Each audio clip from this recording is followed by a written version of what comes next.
ఖర్గే లేఖ రాశారు. దేశంలో ప్రస్తుతం నెలకొన్న పరిస్థితులపై చర్చించేందుకు పార్లమెంట్ ప్రత్యేక సమావేశాలు ఏర్పాటు చేయాలని ఖర్గే లేఖలో పేర్కొన్నారు. దీనితో ప్రత్యేక సమావేశాలు నిర్వహించాలని వెల్లడించారు.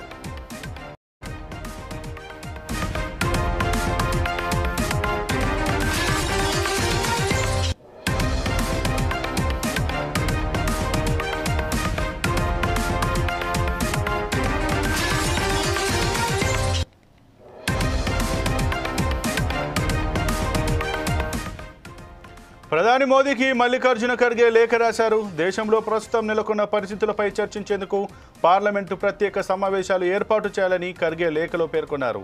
దీంతో ప్రత్యేక సమావేశాలు నిర్వహించాలని వెల్లడించారు.